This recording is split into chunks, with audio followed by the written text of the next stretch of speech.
మేమేం మాటలా గుర్తుపెట్టుకోండి. అలా బెదిరించే సమూహం ఎవరైనా సరే,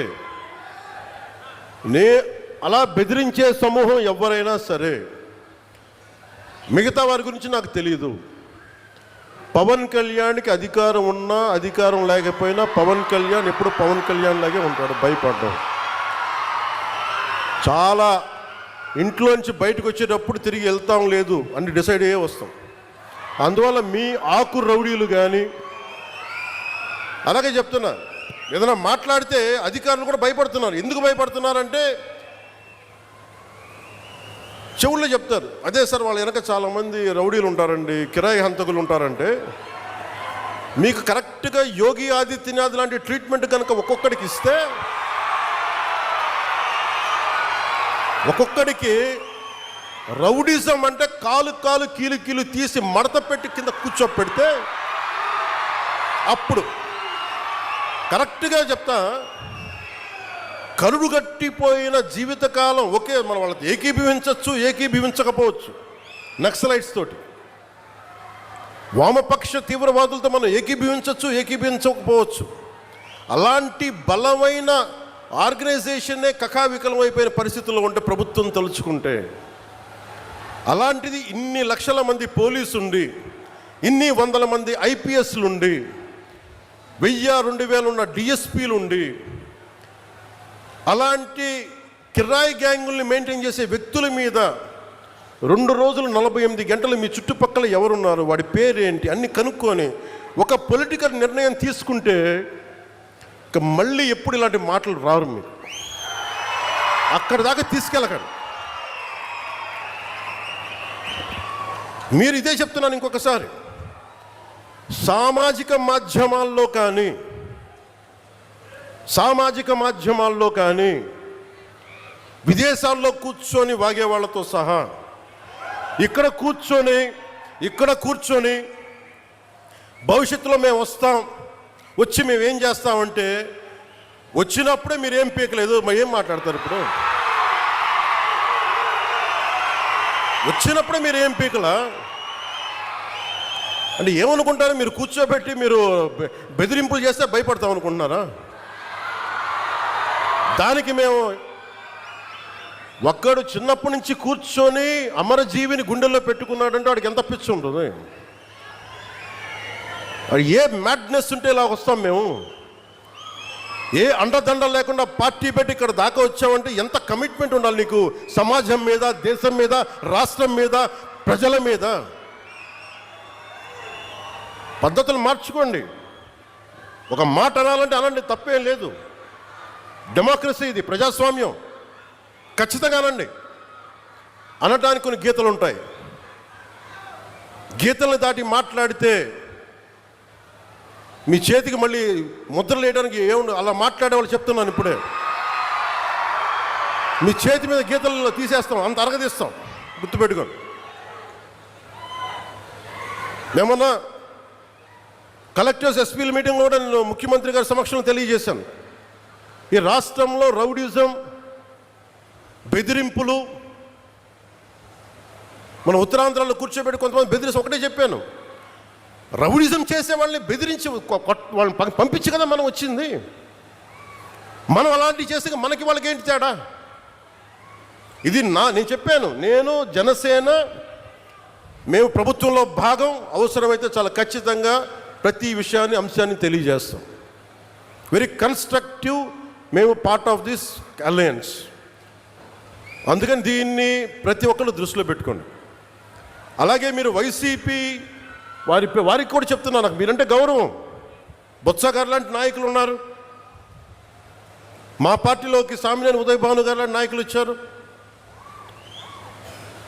శ్రీనివాసులు గారు లాంటి నాయకులు వచ్చారు ఒంగోలు నుంచి, బాలినేని శ్రీనివాసులు లాంటి గారు. అప్పుడు వాళ్ళు బ్యాలెన్స్డ్గా ఉన్నారు, ఇప్పుడు బ్యాలెన్స్డ్గా ఉన్నారు. కానీ మీరు కూర్చొని పాత పద్ధతిలోనే మళ్ళీ మేము ఇష్టారాజ్యాంగంగా చెడతామంటే నేను విసిగిపోయానబ్బా. ఒక జీవితం రోడ్డు మీద వెళ్తుంటే ఒక యాక్సిడెంట్ అయితే పోతాం. మన ముక్కు పచ్చలారని పిల్లలు చచ్చిపోయారు రోడ్డు మీద వెళ్తుంటే. ప్రాణానికి ఎక్కడ గ్యారంటీ ఉంది? అలాంటిది ఒక ఆశయం కోసం నా ప్రాణం పోతే నాకు ఓకే, కానీ పోయే ముందు చాలామంది తాట తీసేస్తానని చెప్తున్నాను, గుర్తుపెట్టుకోండి. ఒళ్ళు పై తెలియకుండా, బాధ్యత లేకుండా, అడ్డగోలుగా మేము చేసేస్తాం ఏదైనా, మొత్తం తీసి రోమం తీసి కింద కూర్చోబెడతాం, గుర్తుపెట్టుకోండి. మిమ్మల్ని మీ చేత చప్పట్లు కొట్టించుకోవడానికో అరుపులుగా నేను చెప్పట్లేదు, ఇది వేదంతో చెప్తున్నాను. ఇది వేదనతో, బాధతో. ఒక్కళ్ళు మాట్లాడలా, మనకి రాష్ట్ర విభజనప్పుడు ఒక్క ఎంపీ కూడా మాట్లాడలా.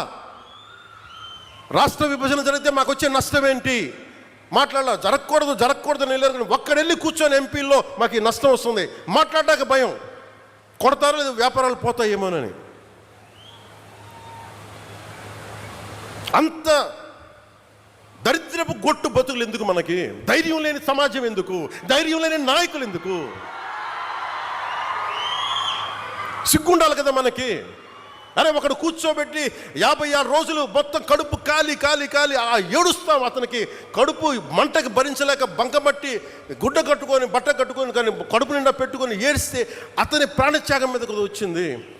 అలాంటి రాష్ట్రానికి అన్యాయం జరుగుతుంది, ఒక్కడు మాట్లాడేంటి? నాయకులు చేసిన తప్పులకి ప్రజలను ఎలా శిక్షిస్తారు? ఆ కోపం ఎవరికి ఉండద్దా? మనలో మనం కొట్టేసుకుందామా కులాల కింద? అమరజీవి జలధార వస్తే ఒక కులానికి వస్తాయి ఆ నీళ్లు. ఈ వేదిక పైన అంతా ఒక కులమా? పనిచేసే వాళ్ళంతా ఒక కులమా? ఏం మాట్లాడతారు ఒక్కొక్కరు? కులాల సమూహంతో కూర్చోబెట్టి కొట్టుకుంటాం, కానీ సమిష్టిగా ఇది ఆంధ్రప్రదేశ్, ఇది భారతం, ఇది భారతదేశం అని లేదే ఎవరికి. నాయకులు కూడా కావాలని అదే కోరుకుంటా ఉన్నా. నేను ట్రాన్స్పరెంట్గానే పట్టుకొచ్చాను. 10,000 మందికి ఏకదాటిని ఇచ్చానంటే నా కులపోళ్ళని ఇచ్చానా? నేను ముక్కం తెలియదు నాకు ఒక్కొక్కళ్ళది. నేను ఒకటే చెప్పాను, వెరీ స్ట్రిక్ట్ పాలసీ. నేను 20 మందిని ట్రాన్స్ఫర్ చేయగలను నా పరిధిలో. Very clear cut instruction. ఒక లంచం ఉండకూడదు. వారికి ఇప్పించాం 10,000 మందికి, ఒక 10,000 మంది పైచులకు పైగా అట్ వన్ గో. ఇంతకుముందు అదే దానికి రేట్ కార్డు ఉండేది గత ప్రభుత్వంలో. ఈ కార్డు ఇవ్వాలంటే 30,000, దానికి 5,000, 15,000, 60,000, దానికి ఒక 60 కోట్లు 70 కోట్ల ఆదాయం మళ్ళీ దానికి. అవన్నీ తీసేసాను కదా. ఈరోజు రోడ్లు ఎందుకు వేస్తున్నారు? నువ్వు లంచాలు తీసుకొని అధికారుల దగ్గర రోడ్లు ఏమంటే వాళ్ళు ఎందుకు వేస్తారు? అందుకు ఫస్ట్ లంచం అనేది తీసి పక్కన పెట్టాం. మీరు జీతాలు తీసుకున్నారు, మీకు ఏదైనా కష్టం వస్తే నిలబడతాం, మీరు ప్రజల కోసం పనిచేయండి. ఈరోజు ఎందుకు 27 లోపల అవ్వాలి అధికారులకు చాలా స్పష్టంగా ఆదేశిస్తున్నాం. మేము మీకోసం కట్టుబడి ఇది 2 సంవత్సరాలు నీటి ప్రాజెక్ట్ పూర్తి అవ్వాలంటే పూర్తి అయ్యే తీరాలి. ఇది నేను పర్సనల్గా నేను కూర్చొని మన ఉభయ గోదావరి జిల్లాలకి మొత్తం ఆంధ్రప్రదేశ్లో ఉన్న ఈ 5 ప్రాజెక్ట్స్కి అయ్యేలాగా నేను పర్సనల్గా బాధ్యత తీసుకుంటాం.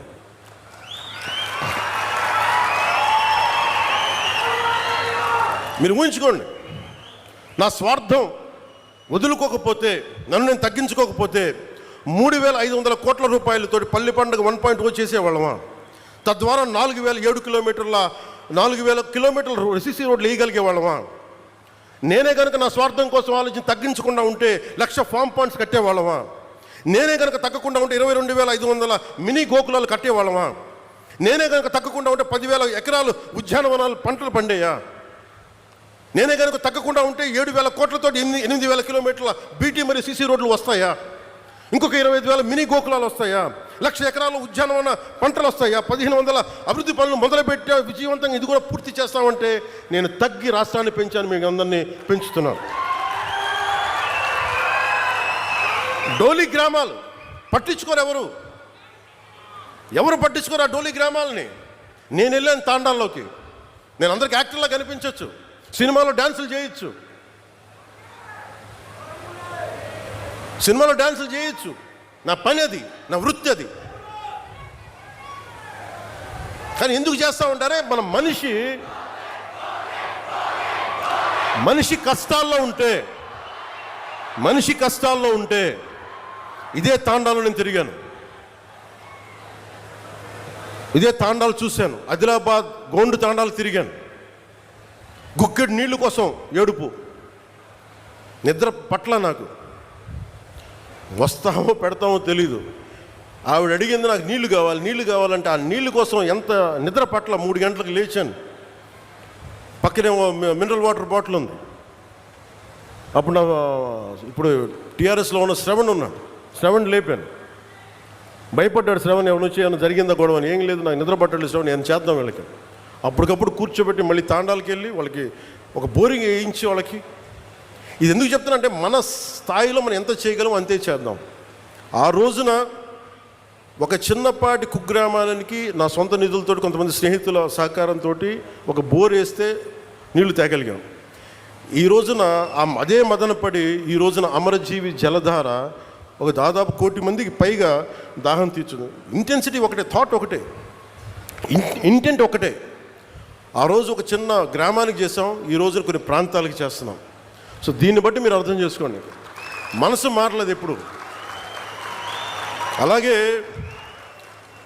ఈ తీసుకున్న కాంట్రాక్టర్స్ ఎవరో కూడా నాకు తెలియదు, వారికి కూడా నా విన్నపం సభాముఖంగా, ప్రధానమంత్రి గారు, జలశక్తి మినిస్టర్ ఆర్ఆర్ పాటిల్ గారి ద్వారా వారు కొన్ని విషయాలు తెలియజేశారు. మీ దృష్టి కూడా తీసుకురావాలి. గతంలో ఏం చేశారు వీళ్ళంటే, జల్ జీవన్ మిషన్ డబ్బులో ఎంత డబ్బు ఉండిందంటే, జల్ జీవన్ మిషన్లో హర్ ఘర్ జల్, ప్రతి ఇంటికి రక్షిత మంచినీరు. రక్షిత మంచినీరు ఇవ్వాలంటే ఏం చేయాలి? వీళ్ళు ఏం చేస్తారు, మేము అన్నిటికీ 24 లక్షలు ట్యాప్లు ఇచ్చేసాం. ఇచ్చారు. ఎలా ఇచ్చారు? ప్లాస్టిక్ పైపులు ట్యాప్లు కొని వేస్తారు. నీళ్ళు ఇవ్వలేదు వాళ్ళకి. నీళ్ళు ఎక్కడి నుంచి పట్టుకొస్తారు? లేవు. అసలు ఎక్కడ కూడా మేము ఇన్ని వేల కోట్లు ఇస్తామంటే, కేంద్ర ప్రభుత్వం చాలా గొప్పగా ఉంటాయి వాళ్ళ ఆలోచనలు. వాళ్ళు ఏం చెప్పారంటే, ఎక్కడైతే రక్షిత మంచి రిజర్వాయర్ వాటర్ ఉందో దాని నుంచి మీరు లైన్లు తీసుకొని మీరు వీటికి డబ్బులు వీటికి మీరు ఇంటింటికి ఇవ్వండి. కనీసం ఇంటికి 55 లీటర్ల నీళ్ళు ఇవ్వండి, తాగునీరు. ఇది వాళ్ళ ప్రోగ్రాం.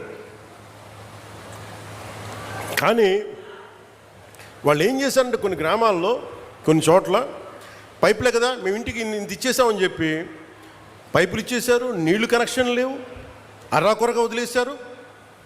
దాదాపు ఎంత శాతం దుర్వినియోగం అయిపోయిందని మీకు చెప్పలేండి, కడుపు మండిపోతుంది. ఇవన్నీ చూసి ప్రధానమంత్రి గారి దగ్గర నుంచి ఏమొచ్చిందంటే, జలశక్తి మినిస్టర్ నుంచి, మేము ఎందుకు కంటిన్యూ చేయాలి ఇది? మేము ప్రజల కోసం మేము డబ్బు ఇస్తుంటే ఇలాగ అడ్డగోలుగా మీరు నిర్లక్ష్యంగా చేస్తే మేము ఎందుకు ఇవ్వాలి డబ్బులు? వాళ్ళని కన్విన్స్ చేయడానికి పట్టింది. ఇందాక శ్రీనివాస్ వర్మ గారు చెప్తున్నారు, తపన పడుతున్నారంటే, మీరు డబ్బులు ఇస్తే మళ్ళీ మీరేం చేస్తారో, తినేస్తారేమో. వాళ్ళని కన్విన్స్ చేయడానికి నేను చెయ్యని ప్రయత్నం లేదు. గౌరవ ముఖ్యమంత్రి చంద్రబాబు గారు కానీ చేసిన తర్వాత, అడవి తల్లి బాట తర్వాత, లేదు వీళ్ళు జెన్యూన్గానే చేస్తారు, ఎంత నేను పర్సనల్గా తెలిసినప్పటికీ మీ పెర్ఫార్మెన్స్ ఎలా ఉంటుందో అని నమ్మిన తర్వాత ఈ రోజున ఇన్ని వేల కోట్లు వస్తున్నాయంటే దానికి మీరు నమ్మి గెలిపించారు, మేము నమ్మి మీకోసం పనిచేస్తాం. అదే ఈరోజు కదిలించింది.